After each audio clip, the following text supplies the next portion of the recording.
വെളിപ്പാട് പുസ്തകം 2-ാം അധ്യായത്തിൽ ആദ്യത്തെ സഭയെക്കുറിച്ച് പറയുന്ന കാര്യം എന്താണെന്ന് പരിശോധിക്കാം. 7 സഭകളുണ്ടെന്ന് നമ്മൾ ഇന്നലത്തെ വിഷയത്തിൽ സൂചിപ്പിച്ചു. 7 സഭകളിൽ ആദ്യത്തെ സഭ എഫെസോസ്.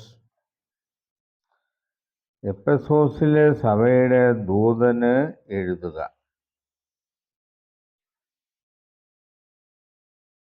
7 നക്ഷത്രം വലങ്കൈയിൽ പിടിച്ചുകൊണ്ട് 7 പൊൻ നിലവിളക്കുകളുടെ നടുവിൽ നടക്കുന്നവൻ അരുളിച്ചെയ്യുന്നത്.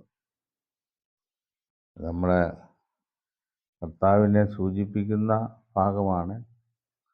7 സഭകളുടെയും നടുവിൽ നമ്മുടെ കർത്താവിൻ്റെ സാന്നിധ്യമുണ്ടെന്നുള്ളതാണ്. കർത്താവ് സ്വർഗാരോഹണ ശേഷം അദൃശ്യനായി ഇരിക്കുന്നു. അപ്പം കർത്താവിൻ്റെ ആത്മാവിൻ്റെ വ്യാപാരമാണ് ഈ സഭകളിലൊക്കെ അവരെ നടത്തിക്കൊണ്ടിരിക്കുന്നത്. 7 പൊൻ നിലവിളക്കുകളുടെ നടുവിൽ നടക്കുന്നവൻ അരുളിച്ചെയ്യുന്നത്, ഞാൻ നിന്റെ പ്രവൃത്തിയും പ്രയത്നവും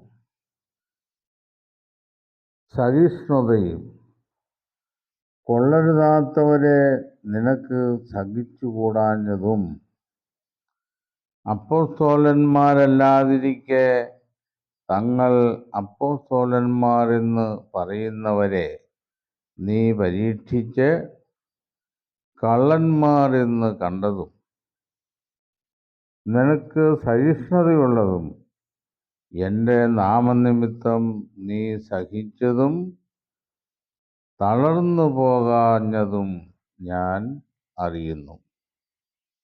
ആദിമ സഭയ്ക്ക് ഉപദ്രവങ്ങൾ നേരിട്ടു തുടങ്ങി. അപ്പോസ്തലന്മാർ അല്ലാതിരിക്കെ തങ്ങൾ അപ്പോസ്തലന്മാരെന്ന് പറയുന്നവർ സഭയിൽ ഉയർത്തെഴുന്നേറ്റു.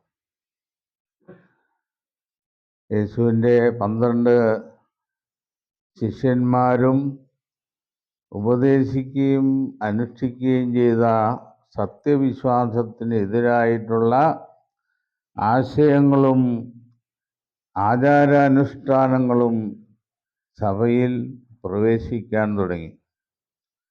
അതിനെക്കുറിച്ച് കർത്താവ് തൻ്റെ ഒരു ഉപമയിൽ സൂചിപ്പിച്ചിട്ടുണ്ട്. മനുഷ്യർ ഉറങ്ങിയ ശേഷം ഗോതമ്പിൻ്റെ ഇടയിൽ ദുഷ്ടൻ വന്ന് കള വിതച്ചു പോയി കളഞ്ഞു എന്ന് പറയുന്ന ഭാഗമാണ്. മത്തായിയുടെ സുവിശേഷം 13-ാം അധ്യായത്തിലാണ്. അതിൽ 7 ഉപമകളെക്കുറിച്ച് പറയുന്നതിൽ പിന്നീട് സഭയ്ക്ക് നേരിടുന്ന ആ ദുരന്തങ്ങളെക്കുറിച്ചും സൂചിപ്പിക്കുന്നു. അതാണ് യഥാർത്ഥ അപ്പോസ്തലന്മാരുടെ കപട അനുകരണങ്ങളായിട്ട് അപ്പോസ്തലന്മാർ അന്ന് ആദിമസഭയിൽ ഉയർത്തെഴുന്നേൽക്കുന്നത്. പിതാവായ ദൈവം ഏകനാണെന്നും യേശുക്രിസ്തു ദൈവത്തിൻ്റെ പുത്രനാണെന്നും ഉള്ള സത്യവിശ്വാസം, അതാണ് അപ്പോസ്തലന്മാർ ആദിമസഭയ്ക്ക് ഉപദേശിച്ചു കൊടുത്തു. പിന്നീട് സഭയിൽ പല ദുരുപദേശങ്ങളും ഉടലെടുത്തു. നരക ഉപദേശം, ആത്മാവ് അമർത്യമാണ്, അമർത്യമായ ആത്മാവ് മരണത്തോടുകൂടി വേർപെട്ട് സ്വർഗത്തിൽ പോയി വസിക്കും എന്നിങ്ങനെയുള്ള ഉപദേശങ്ങൾ ആദിമസഭയിൽ രൂപം കൊള്ളുവാൻ തുടങ്ങി. യഥാർത്ഥ അപ്പോസ്തലന്മാർ അത് സഹിക്കുകയും അവർ തളരാതെ നിലനിൽക്കുകയും ചെയ്യും. വ്യാജ അപ്പോസ്തലന്മാരുടെ ഉപദേശങ്ങൾ ദൈവത്തിൻ്റെ വചനത്തിൻ്റെ അടിസ്ഥാനത്തിൽ അവർ പരിശോധിച്ച് അത് തെറ്റാണെന്നും അത് കള്ള ഉപദേശമാണെന്നും കണ്ടുപിടിച്ചു. ഇന്നത്തെ കാലത്ത് ഇതുപോലെയുള്ള വിപരീത ഉപദേശങ്ങൾക്ക് വളരെ സ്ഥാനമുണ്ട്. ഈ വിപരീത ഉപദേശങ്ങൾ ആദിമസഭയിൽ തന്നെ ഉടലെടുത്തതാണ്. അപ്പോൾ അവര് ഇത് പരീക്ഷിക്കുകയും കണ്ടുപിടിക്കുകയും, എന്നാൽ സത്യത്തിന് വേണ്ടി നിന്ന അപ്പോസ്തലന്മാർ തളർന്നു പോയില്ല എന്നുള്ളതാണ്. അത് കർത്താവിന് അറിയാമെന്ന് കർത്താവ് പറയുന്നു. എങ്കിലും നിന്റെ ആദ്യ സ്നേഹം വിട്ടുകളഞ്ഞു എന്ന ഒരു കുറ്റം നിന്നെക്കുറിച്ച് പറവാൻ. ക്രിസ്തുവിനോടുള്ള ആദ്യ സ്നേഹം സഭയ്ക്ക് നഷ്ടപ്പെട്ടു എന്നാണ്. അത് പല കാരണങ്ങൾ കൊണ്ടും ആയിരിക്കാം. എന്നാലും കർത്താവ് അവരെ കൈവിടുന്നില്ല. അതുകൊണ്ട് നിന്റെ ആദ്യ സ്നേഹത്തിലേക്ക് മടങ്ങി വരണമെന്നാണ് എഫെസോസിലെ സഭയോട് പറഞ്ഞിരിക്കുന്നത്. നീ ഏതിൽ നിന്ന് വീണിരിക്കുന്നു എന്ന് ഓർത്ത് മാനസാന്തരപ്പെട്ട് ആദ്യത്തെ പ്രവൃത്തി ചെയ്യുക. അതാണ് ആദ്യ വിശ്വാസം അവസാനത്തോളം മുറുകെ പിടിച്ചുകൊണ്ടാൽ നമ്മൾ ക്രിസ്തുയേശുവിൽ പങ്കാളികളായി തീർന്നിരിക്കുന്നു എന്നാണ്. അപ്പോൾ ആ ക്രിസ്തുവിലുള്ള വിശ്വാസവും ജീവിതവും ആരംഭിച്ചാൽ പിന്നീട് അതിനൊരു തളർച്ച ഉണ്ടാകുന്നത് ശുഭലക്ഷണമല്ല. അത് പരാജയത്തിലേക്ക് നയിച്ചുകൊണ്ടിരിക്കും.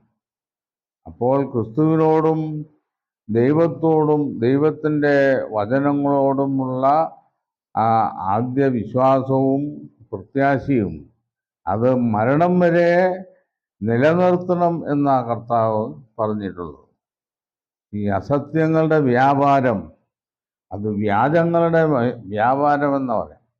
വ്യാജത്തിൻ്റെ വ്യാപാര ശക്തി അത് പൈശാചികമാണ്. പിശാചിൻ്റെ ആലോചനകൾ, ദൈവത്തിൻ്റെ വചനങ്ങൾക്ക് വിരോധമായി പിശാചിൻ്റെ ആലോചനകൾ മനുഷ്യരിൽ ഉരുത്തിരിയുവാൻ ഇടയാകും. അങ്ങനെ വരുമ്പോഴാണ് ഈ വിശ്വാസ ജീവിതത്തിൽ സത്യത്തിൻ്റെ ഭാഗത്തുനിന്ന് നിൽക്കുന്നവർക്ക് തളർച്ച ഉണ്ടാകാനിടയാകും. അങ്ങനെ തളരാതെ നീ ഏതിൽ നിന്ന് വീണിരിക്കുന്നു എന്നും ഓർത്ത് മാനസാന്തരപ്പെട്ട് ആദ്യത്തെ പ്രവൃത്തി ചെയ്യുക. അങ്ങനെ ചെയ്തില്ല എങ്കിൽ അല്ലാഞ്ഞാൽ ഞാൻ വരികയും നീ മാനസാന്തരപ്പെടാഞ്ഞാൽ നിന്റെ നിലവിളക്ക് അതിൻ്റെ നിലയിൽ നിന്ന് നീക്കുകയും ചെയ്യും. അപ്പം ഇതിൻ്റെ എല്ലാം പ്രതിഫലം നൽകപ്പെടുന്നത് കർത്താവ് രണ്ടാമത് വരുമ്പോഴാണ്.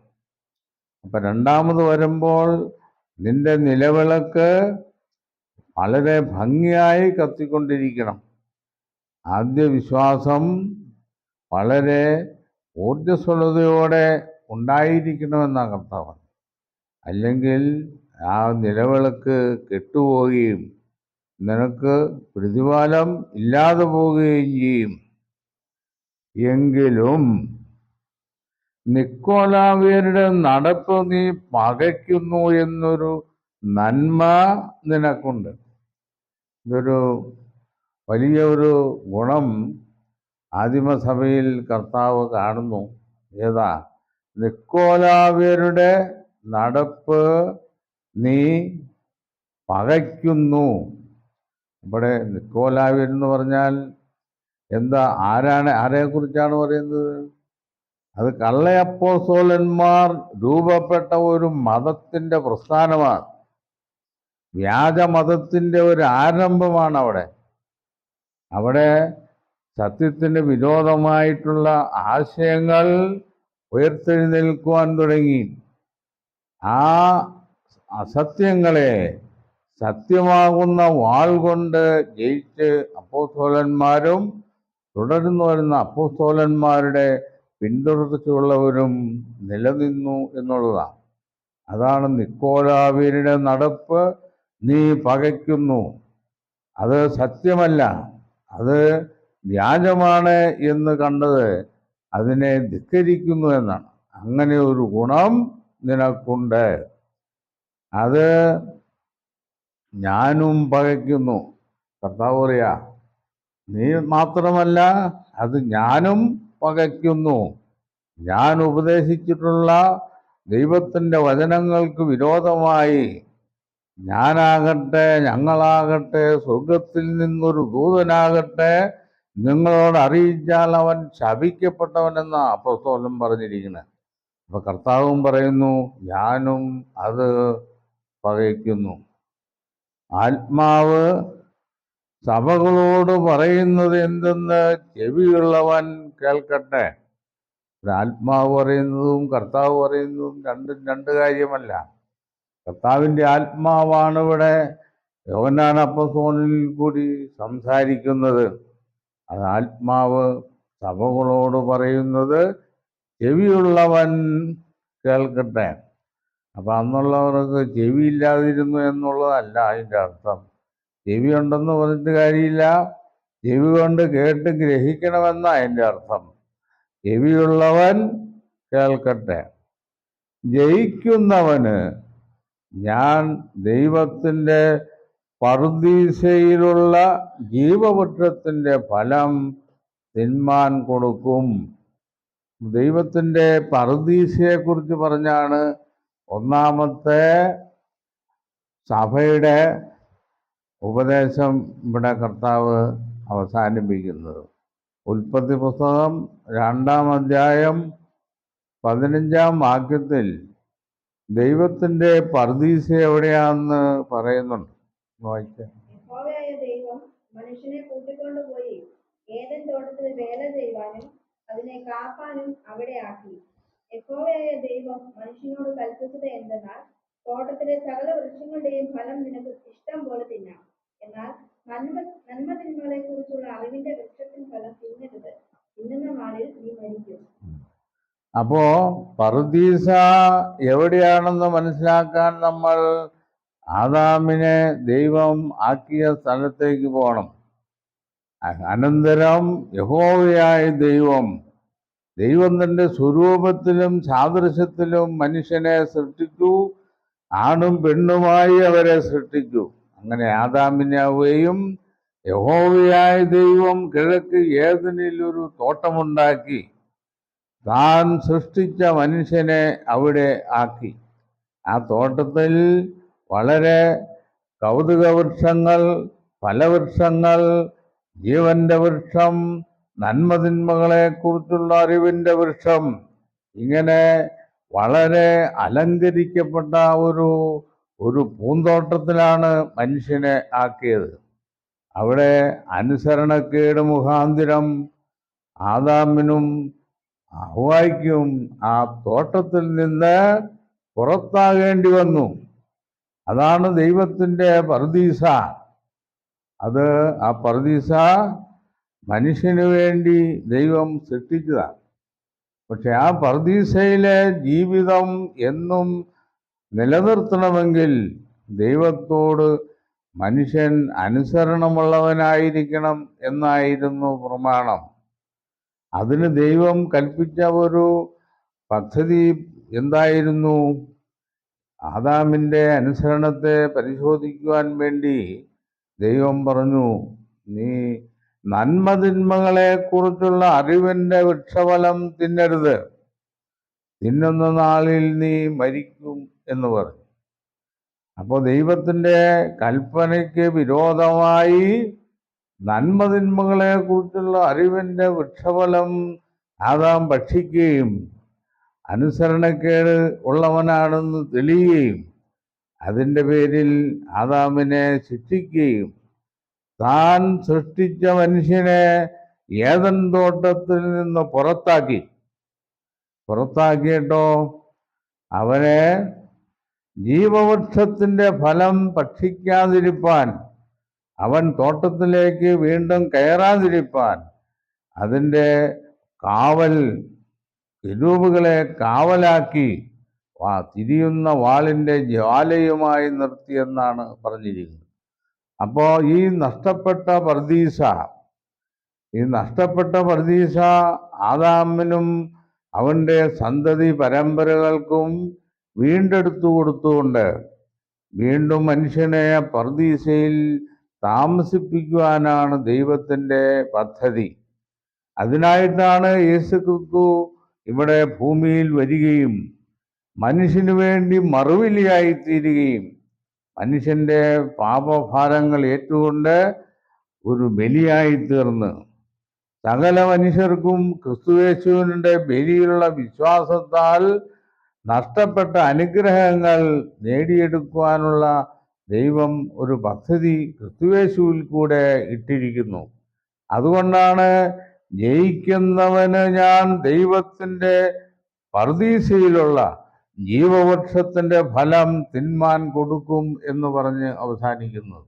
അതുകൊണ്ട് എഫെസോസിലെ സഭയുടെ ദൂതന് എഴുതുമ്പോൾ, ദൂതൻ എന്ന് പറഞ്ഞാൽ സഭയുടെ മൂപ്പൻ ഈ കാര്യങ്ങൾ എല്ലാവരെയും വളരെ വ്യക്തമായിട്ടും കൃത്യമായിട്ടും പറഞ്ഞ് പഠിപ്പിക്കുകയും അവരെ അനുസരിപ്പിക്കുകയൊക്കെ വേണ്ടതാണ്.